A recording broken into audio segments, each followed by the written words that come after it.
Suivez Fréquence 2 dans mon école avec les cornflakes Mary. 8e étape de la caravane Fréquence 2 dans mon école et nous voici au lycée municipal de Koumassi dont les élèves sont déjà en ébullition. Notons que ce lycée est scindé en deux, à savoir le lycée municipal 1 et 2. La mise en place faite, l'équipe de Fréquence 2 s'attelle à peaufiner chaque angle de l'organisation.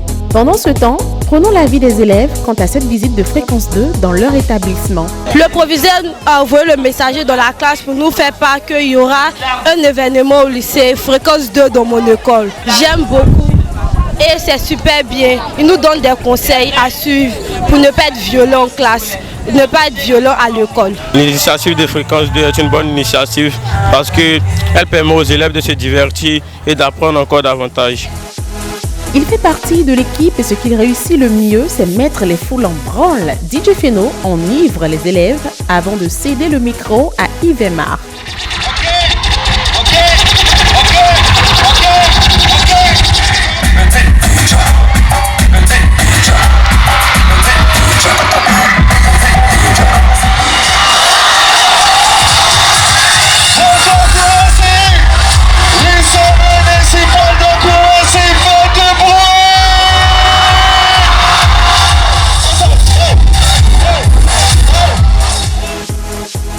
Sans plus attendre, le mot de bienvenue de M. Konaté Moussa, proviseur du lycée 1.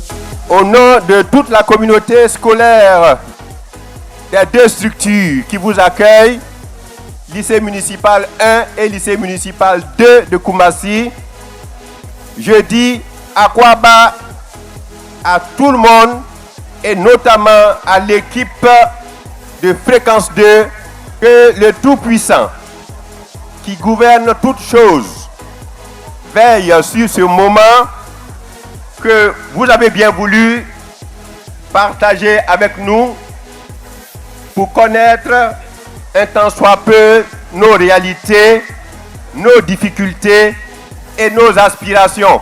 Nous vous félicitons d'avoir pensé à une émission de ce type qui vient renforcer l'action éducative, qui cultive l'excellence tout en distrayant nos apprenants. Véritable moment de réjouissance avec la participation du groupe Zouglou Makers qui a tenu à être de la partie.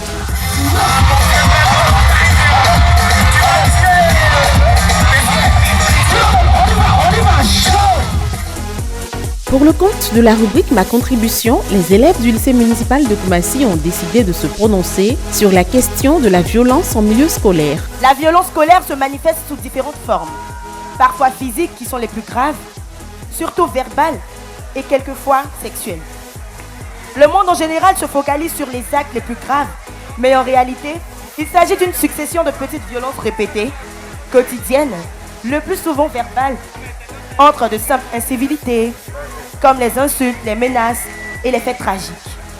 La violence scolaire se manifeste donc de manière très diverse. Chez nous à Koumassi, dans les établissements d'enseignement secondaire en général, l'on note beaucoup de violence, surtout dans la période qui précède les congés scolaires. Les élèves veulent anticiper les congés. Dans notre lycée plus particulièrement, nous élèves, nous sommes victimes d'agressions de la part non seulement de certains de nos camarades, mais aussi d'individus venus de l'extérieur, communément appelés microbes. On distingue plusieurs formes de violences considérées comme les plus graves. Elles portent atteinte à l'intégrité physique et ont des conséquences psychologiques sur la victime qu'est l'élève violenté. Nous retiendrons la violence exercée par les élèves sur les élèves, c'est celle exercée par les encadreurs sur les élèves et les élèves qui sont violents et vice-versa.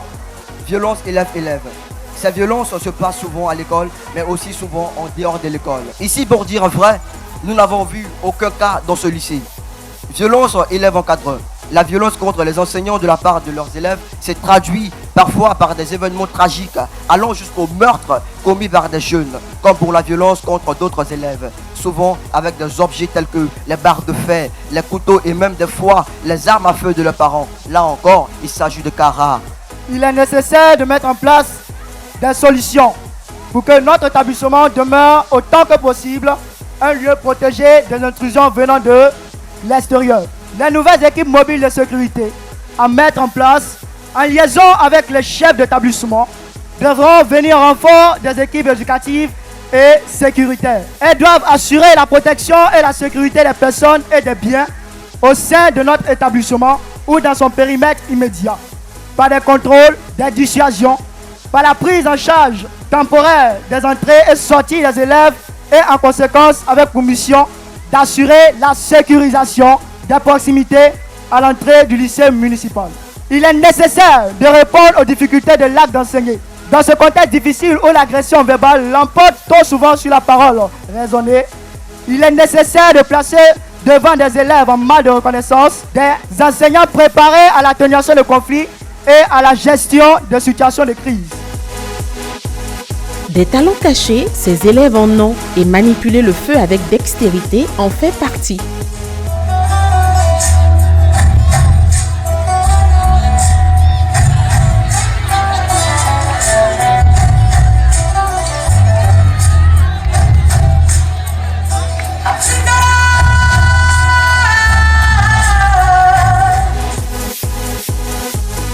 Tout comme l'art qu'elle pratique, la prestation et les conseils de Priscilla Desgameuses ont donné un cachet exceptionnel à cet événement. Aujourd'hui, les femmes doivent bien travailler à l'école pour faire tout ce que les hommes font. Arrêtez de les laisser vous blaguer. Étudier. C'est quand tu n'étudies pas que tu n'as rien que garçon te donne 2000.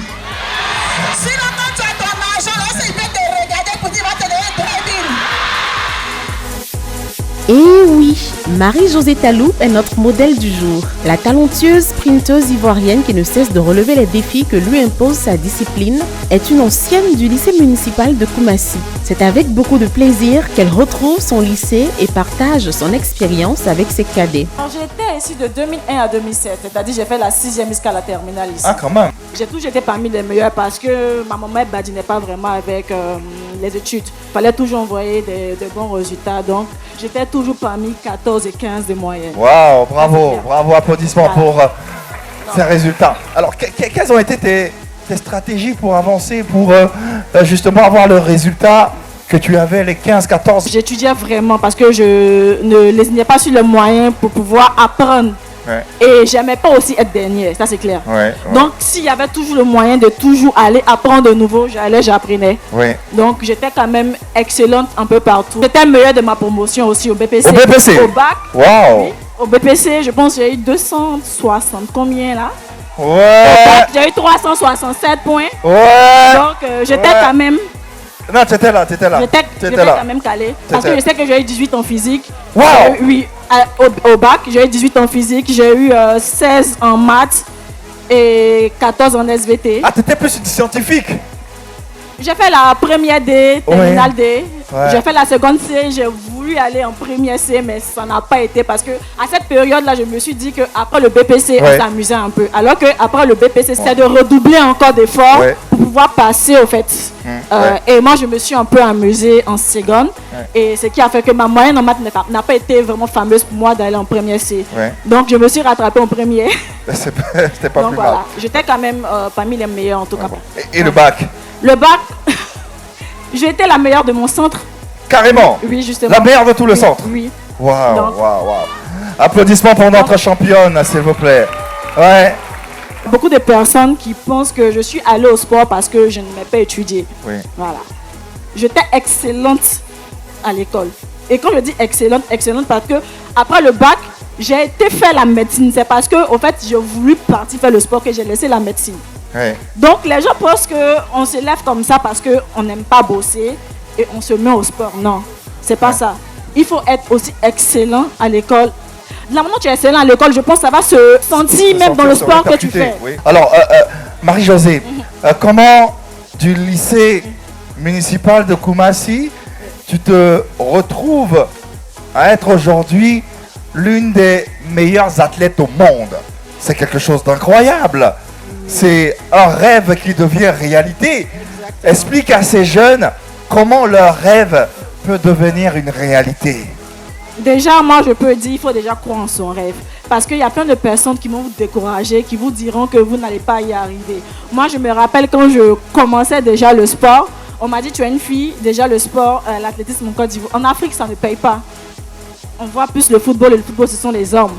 On m'a dit qu'en tant que femme, que je ne pouvais même pas arriver à ce niveau-là. Et moi déjà, je voulais leur montrer que je pouvais, parce que j'avais les capacités, j'avais le talent. Et je me suis entraînée, on va dire 2, 3, 4 fois plus que la normale pour y arriver. Et j'ai fait beaucoup de sacrifices. Il y en a plein qui vont se dire, bon, parce qu'ils ont le talent, ils sont forts, donc je vais m'entraîner une fois et puis ça va passer. Non, il faut s'entraîner. Du lundi au lundi, je m'entraînais. Et je ne sortais pas, je n'allais pas m'amuser. Il y a beaucoup de sacrifices qu'il faut faire. Fréquence 2 dans mon école. Dans votre vie quotidienne, vous connaissez souvent des moments heureux. Mais un accident peut survenir à tout instant et changer la vie de votre enfant. Comme tout parent, vous souhaitez garantir l'avenir de votre enfant ? Le moyen le plus efficace est d'épargner pour financer ses études. Atlantique Assurance Vie vous propose Sécurité et Études, une offre d'assurance qui vous permet d'épargner en vue de faire face au paiement des frais de scolarité de votre enfant, même quand vous n'êtes plus là. Avec l'assurance Sécurité et Études, votre enfant bénéficie de façon certaine de rentes annuelles dans tous les cas pour financer ses études. Sécurité et Études, durée minimale de cotisation 5 ans. Durée de service de la rente 3 ans, 4 ans ou 5 ans. Capitaux garantis. Service de rente certaine de 3, 4 ou 5 ans. Pour plus d'informations, visitez le site www.atlantiqueassurancevie.net. Sécurité et études d'Atlantique Assurance Vie, assurez l'avenir de votre enfant en toute confiance. Atlantique Assurance Vie, mon assurance en toute confiance.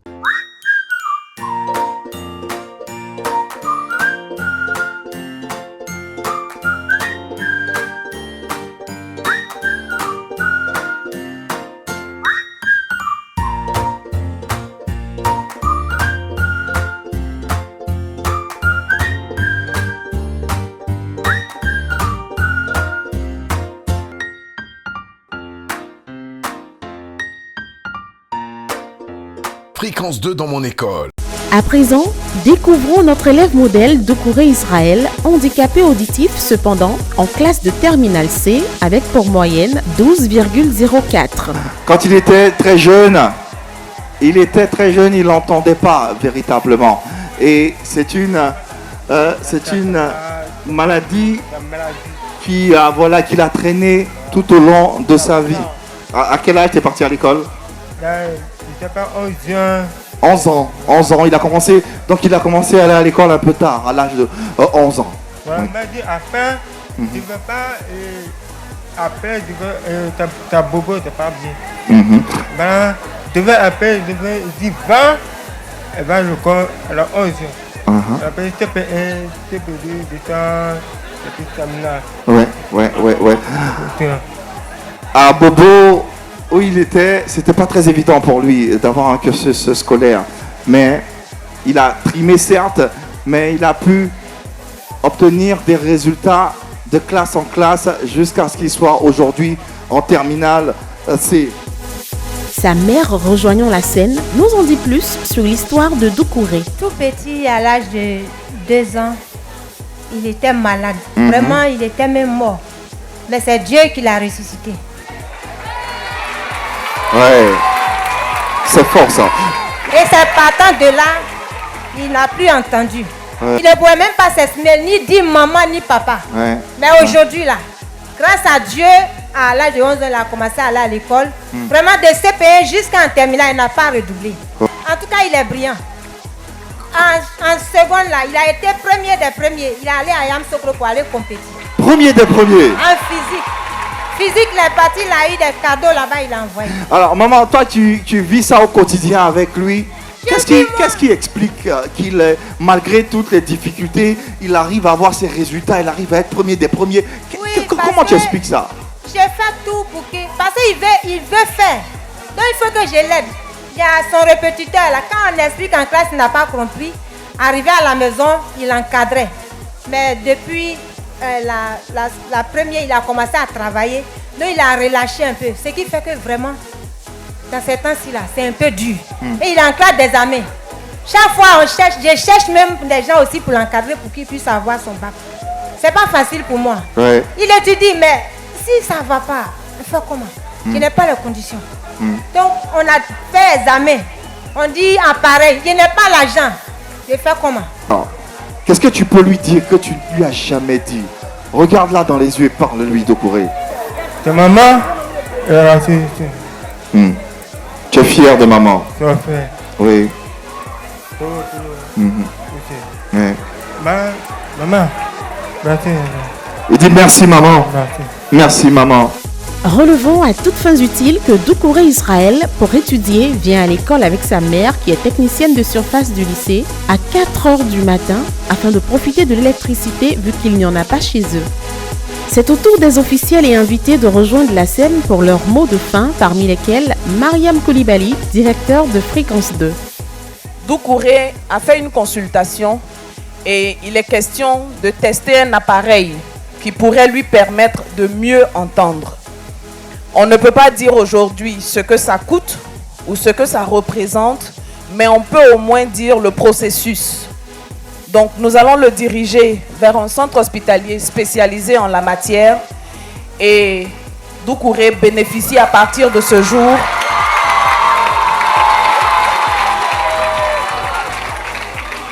grâce à Marie-Josée Talou parce qu'elle a décidé de le prendre en charge, de cette prise en charge qui va lui permettre d'avoir un diagnostic clair de ce qui ne va pas et de quel appareil auditif il lui faut pour pouvoir entendre. Doucouré, tu vas entendre la voix de ta maman. Doucouré bénéficie d'un coup de pouce de Marie-Josée Talou et d'une prise en charge lui permettant d'obtenir un appareil auditif, cela grâce à l'appui du ministère de l'Emploi et de la Protection sociale à travers sa direction des affaires sociales. Absent pour la circonstance, un autre cas social et également brillant élève en classe de terminale C, Sibli Salomon, se voit octroyer la somme de 100 000 francs CFA de la part de la direction de Fréquence 2. Et pour couronner le tout, l'amicale des anciens de la promotion 92-93 a décidé d'offrir la réhabilitation de toutes les fontaines du lycée.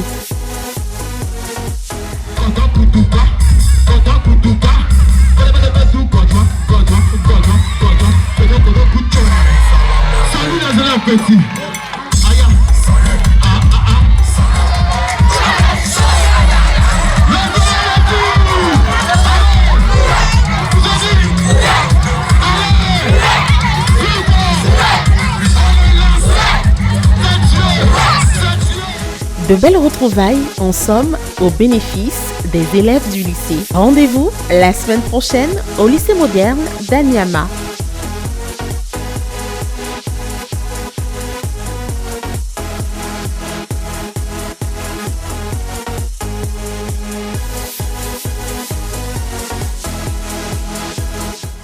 Vous venez de suivre Fréquence 2 dans mon école avec les cornflakes Mary.